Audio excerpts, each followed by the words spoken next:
Parang napakasimple, di ba? Dito lang. Ito kasi yung gamit natin sa pagtatrabaho. Pag ginrip mo yan, sasakit yan. Ang tawag dito is tennis elbow. Oo.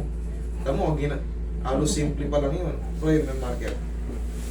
Saan nilalagnat si Sir? Hindi. Nainit lang sa labas. Oo, okay. Tsaka kinakabahan eh. Kasi, Oo. Ang init ni Sir eh.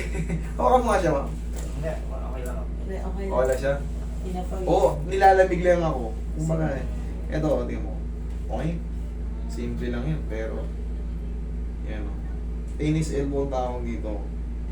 Simpleng problema, parang maliit lang. Pero yan kasi, pag may ganyan kayo, hindi kayo makabreak ng maayos. Pupuwersa kayo, sasakit na siya. Magra-radiate yung pag ano, manghihina ka.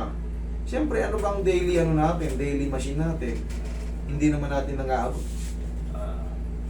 Automatic itong mga kamay natin. Yan. Pero, yan. Minarkeran ko. Sa kabila kasi hindi yan. Tsaka yung ibang part, wala. Pero ito, sa tugtungan, sa kanto. Very. Baga, ganun pa lang yun. Ayan ha, tignan nyo, pinarkeran natin. Ang tawag dyan is tennis elbow. Parang simple yung problema, pero ang bigat sa pagdadala sa tao. Oo, hindi ka magpuwersa eh. Ang tagal na po niya iniinda. Gusto mong pumersa, pag habang tinitigasan mo, pasakit naman ang pasakit yan. Kaya mabibitawan mo yung mga gamit, yung mga bagay na gusto mong ipangat. Relax lang. Pero simple lang adjustment ito, ganito lang. Hindi naman masakit ito yan. Ganun lang. Ganun lang adjustment Kinakabahan yan. nga ako, baka masakit. Hindi, yan lang. Ganyan lang. Kasi po pinapanood ka niya po Roy. sa YouTube. Tingnan mo, baka mamaya tapos na nga eh. Tingnan mo, baka mamaya tapos na eh. Hindi ko patatamaan yung marker na yan ha. Simple lang adjustment yan. Marami lang hindi nakakalam nito. Hindi na po. Kasi ilang Siyempre. na eh. Hindi lang mabuhat kasi ng tago. May tubig. Yes, tama ka ron. Kasi habang bumibigat yung ano mo, tsaka may certain position yan na talagang ang kirot. Yung, Tama, hindi ko mabuhat. Buwagan yung na. parang nag-contract yung dito mo, yung ganyan. Oo, yan. Ang sakit. Pero mas masakit yung digger vein dito, mas gugustuhin ko na to kaysa sa digger vein.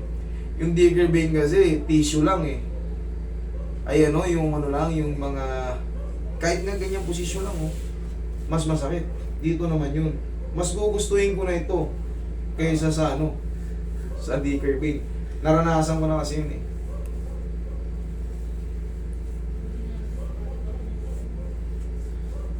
Baka mamaya, tapos na nga yan. Eh, parang na may napindot yun na.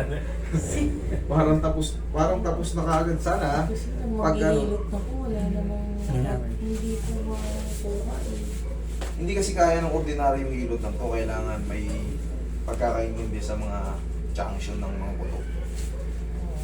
Tingnan mo. Alam ko kaagad eh. Sinabi mo dito lang ah. Nung unang pindot ko, o yan, tingnan natin. Sana wala na. Ayan ah. Kaya ako minarkiran para balikan. Lipat natin. May ganun. Pero hindi na yung katulad kanina. Kayang-kaya na. Hindi ako pwede magkamali kasi may ikis yan. Tignan nyo naman yung daliri ko, baon na baon. Nawala na eh. May tumunog eh. Sabi ko sa inyo, Ayan, nawala yung tunog. sa sobrang kaba ni Sir, sabi ko baka nga tapos na eh. Okay na, tapos na nga. Kasi ini-expect niya kasi nasasaktan siya, baka masakit din yung adjustment. Pero nung tinanong ko, naramdaman niya may tumunog, sabi ko baka tapos na eh. Oo. Nawala na yung tunog. Ay, tunog. Ayun pa rin. Grip po ko. Ayan pa rin. Dito ka. Konti na lang, di ba? Hindi na kagaya ng sensation talagang. Sir, mga 3 to 4 days, kailangan lang mapahinga, syempre. Normal talaga na may tumutunog dito. Hindi siya normal, pero minsan nagiging normal pag nasira ka tapos hindi mo pinaayos. Yung mga clicking kasi, basta huwag lang mag-create ng pain.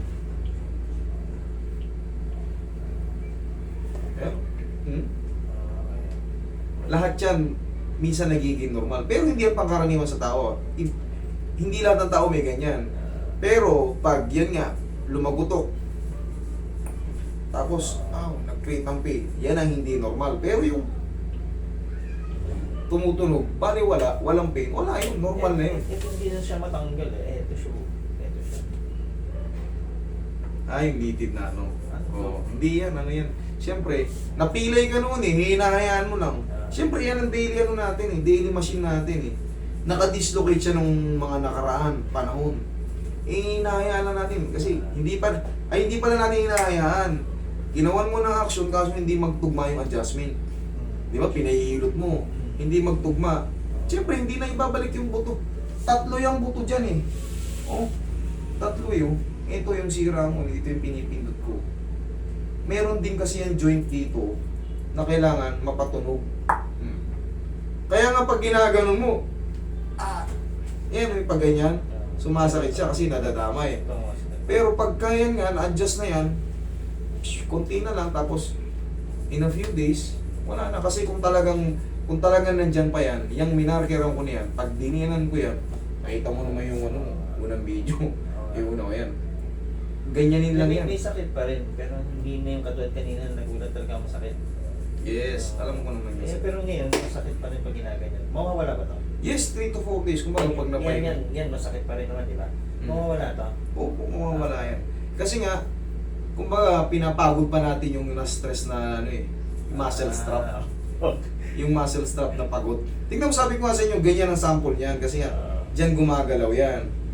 Pero yung pag nakapahinga, wala na kasing main problem. Pag wala na yung main problem, di ba? Wala na, kailangan na niya mapahinga kasi nga, na-stress na siya yung tendon niya. Yung muscle, ito yung muscle, dyan yung pinatugtungan yung tendonite. Pero ang tawag kasi dyan, tennis elbow. Kasi kung nandyan pa yan, ulitin ko ha, kung nandyan pa yan, pag pinindot ko ito dyan, tingnan mo, bearable mo na nga, hindi mo na nga kayang-kaya na yung ano eh. Okay? Yun lang. Very simple lang. Kasi natakot na si Sir kanina sa akin. Pero, kala ko may lagnat pa si Sir eh. Siguro